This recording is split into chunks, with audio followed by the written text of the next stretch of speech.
Hello students, आज हम discuss करने वाले हमारे कैश फ्लो स्टेटमेंट चैप्टर का पार्ट सेकंड, जिसमें हम डिस्कस करेंगे कि बेसिकली कैश फ्लो स्टेटमेंट बनाते वक्त उसमें ऑपरेटिंग एक्टिविटी कैसे बनाई जाती है और उसमें क्या क्या कंसीडर किया जाता है। तो चलिए शुरू करते हैं। मेरा नाम है रवि कश्यप और आप देख रहे हैं आईआईटी क्लासेस की 95 प्लस सीरीज।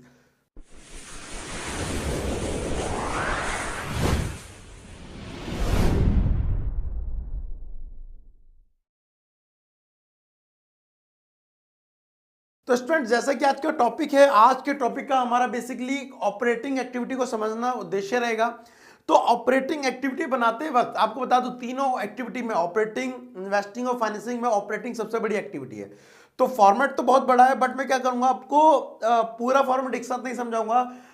एक फॉर्मेट का कुछ पार्ट समझाया, उसके बाद कुछ क्वेश्चन कराया ताकि आपको वो समझ आ जाए। तो आज का जो टॉपिक है बेसिकली ऑपरेटिंग एक्टिविटी में जो वर्किंग नोट होता है, ठीक है, उसको समझाने वाला है। तो देखिए, सबसे पहले होता क्या है, हम एक लाइन खींच लेंगे, यहां पे हम लिखेंगे बेसिकली कैश फ्लो स्टेटमेंट। ठीक है, जब भी कोई क्वेश्चन स्टार्ट करेंगे कैश फ्लो स्टेटमेंट, उसके बाद आपको यहां पर नाम देना होता है ए, cash flow from operating activity, cash flow from operating activity, operating activity. Now उसके बाद क्या होता है, जनरली आपको मैं बता दूं, आपने जिन लोगों ने कुछ सॉल्व किए होंगे क्वेश्चन, तो इसका जो शुरुआत का पार्ट होता है वो वर्किंग नोट से आता है। मींस वहां पर नेट प्रॉफिट होता है, इसमें general reserve, proposed dividend, provision for tax और इंटरम डिविडेंड को ऐड किया जाता है। फिर उसके बाद जो निकलता है profit before tax and extraordinary item, वहां से ये चालू होता है। बट मैं आपको अभी बताना चाहूंगा कि आप बजाय वर्क नोट बनाने के अभी इसी में कंसिडर कीजिए, जब आपको पूरा कंप्लीट क्वेश्चन आ जाएगा तब आप क्या करना, उसे वर्क नोट की तरह लेना। ठीक है, अब करना क्या है, सबसे पहले इसको समझने के लिए आप एक और चीज समझिए कि यहां पर कैश फ्लो स्टेटमेंट बनाते वक्त जनरली आपको 2 साल की इंफॉर्मेशन बैलेंस शीट गिवन होती है। ज्यादातर पीएनएल भी होता है कई बार, और पीएनएल के आने के चांस कम है, बैलेंस शीट गिवन होने के चांस ज्यादा है। 2005 तो आपको दिया हुआ है एक पहली चीज, क्या, सरप्लस, जिसका मतलब होता है प्रॉफिट। ये दिया है 4000 और 5000।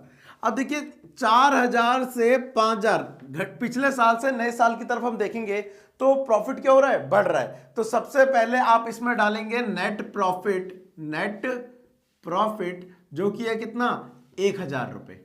क्लियर है। कुछ लोग कंफ्यूज होते हैं यहाँ पे अमाउंट कौन सा जाता है, तो आपको बता दूं, पिछले साल से नए साल की तरफ जितना भी डिफरेंस होता है प्रॉफिट का, वो यहाँ पर डाला जाता है। ठीक है।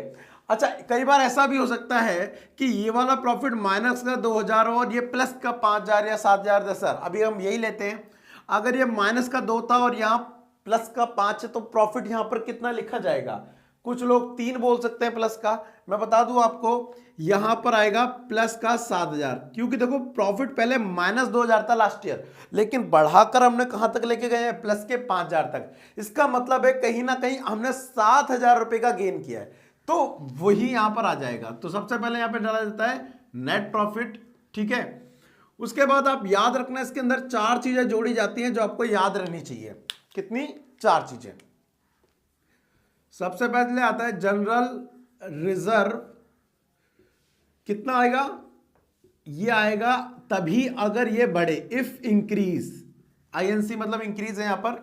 अगर जनरल रिजर्व आपका बढ़ रहा है तो ही आएगा। एग्जांपल के लिए जनरल रिजर्व ले लेता हूं मैं यहां पर 2K से, 2K मतलब 2000 से 4000 हो गया, 4K, 2000 से 4000 हो गया, जनरल रिजर्व बढ़ गया कितना, 2000 रुपए। अगर ये घट जाता तो आप यहां पे क्या, कैश फ्लो में कहीं नहीं डालेंगे, लेकिन अगर ये बढ़ जाता है तो आप यहां पर डालेंगे कितने, एग्जांपल के लिए मैंने भी लिए 2000 रुपए।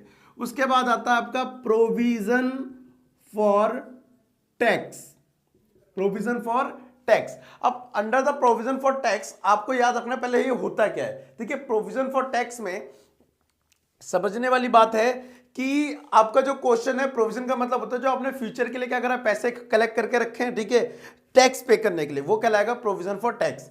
अब ये भी आपको 2 ईयर का दिया है, प्रोविजन फॉर टैक्स। ये एग्जांपल ले लेते हैं 5K एंड 6K, ये दिया हुआ 5K एंड 6K। तो देखिए इसमें करंट ईयर कौन सा है, इसमें करंट ईयर है 2005, इस प्रीवियस ईयर है 2004।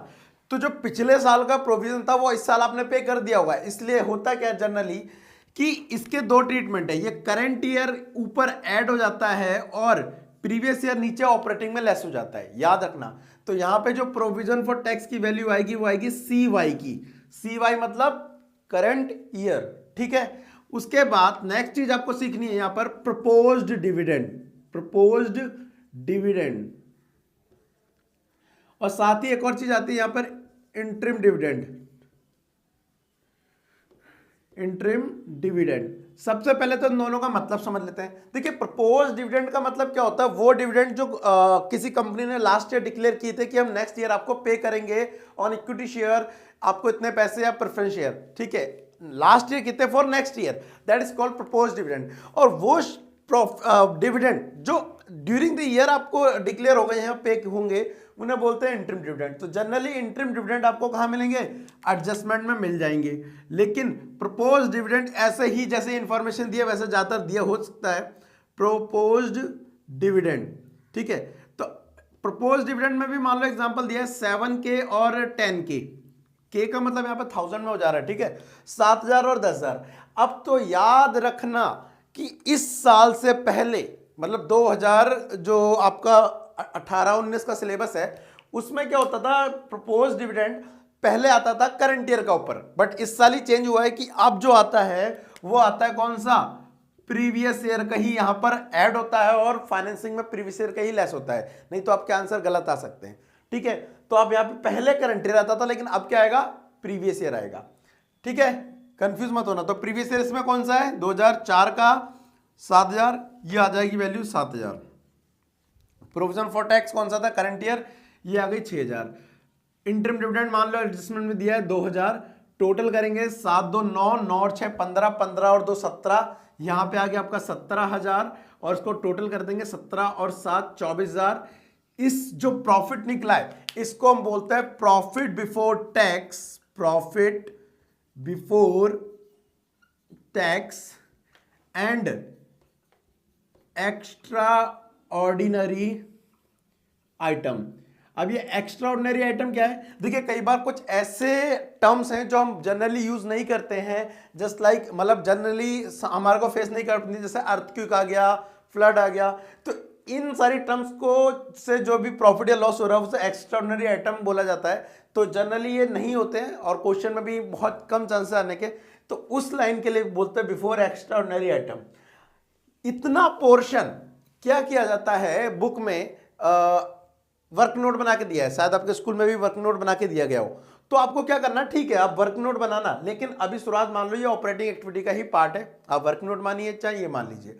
अब इसी के बेस पर मैं आपको एक क्वेश्चन समझाता हूं, ठीक है। क्वेश्चन क्या है आपको मैं स्क्रीन पे दिखता रहेगा, मैं अपने फोन से एक बार मैंने क्लिक किया हूं तो वो आपको दिखा देता हूं, ठीक है। इसमें हमें क्या निकालना होगा, हमारे को ज्यादा भी बड़ा क्वेश्चन नहीं करना, हमें बस यही कैलकुलेट करना है कि profit before tax and extra item कैसे कैलकुलेट किया जाता है, ठीक है। सो मेरे पास क्वेश्चन है, मैं इसमें से देख के बता देता हूं, आपको स्क्रीन पर शो होता रहेगा, पहले क्वेश्चन रीड कर लीजिए मेरे साथ में, ठीक है। सबसे पहले दिया हुआ है यहां पर हमारा क्या, फॉलोइंग, अच्छा इसमें क्वेश्चन नंबर 4 नहीं करना, भी हमें 5 करना है, मैं आपको 4 होमवर्क के लिए दूंगा, ठीक है। जो आपको डिटेल कहाँ मिलेगी, आज से सारे कोशिश कर रहा हूँ मैं चालू कर दूँ सारा काम, तो आपको नोट्स आईआईटी वाली ऐप पे और इसके प्रैक्टिस क्वेश्चन आईआईटी वाली ऐप पे शाम को मैं अपलोड कर दूंगा, ठीक है। चलिए क्वेश्चन 5 देखिए, following are the extracted from the balance sheet G limited, equity share दिए 8 लाख 2015 2014 दिया हुआ है। अच्छा एक चीज, इसका आंसर हमारे आंसर से मैच नहीं करेगा, क्योंकि जो मैंने ये फोटो क्लिक की है वो 2015 के एडिशन से की है और हमारा चल रहा है 18-19, जिसमें मैंने चेंज कर दिया है, मैंने क्या चेंज हो गया है, प्रपोज डिविडेंड अब प्रीवियस ईयर का आता है, और ये जो आंसर दिया हुआ है ये किसके अकॉर्डिंग दिया हुआ है, करंट ईयर के अकॉर्डिंग दिया है, तो आंसर मैच नहीं करेगा, ठीक है। आप करंट ईयर की बुक से फॉलो करेंगे तो आपका आंसर मैच करेगा।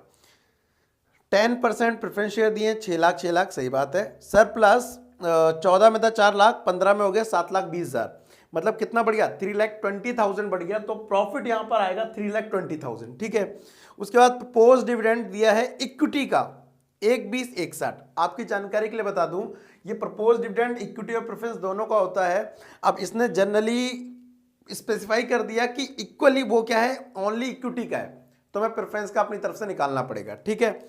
अनपेड डिविडेंड कहीं नहीं आता हमारे फॉर्मेट में, जितना हमने अब तक समझा, ओके।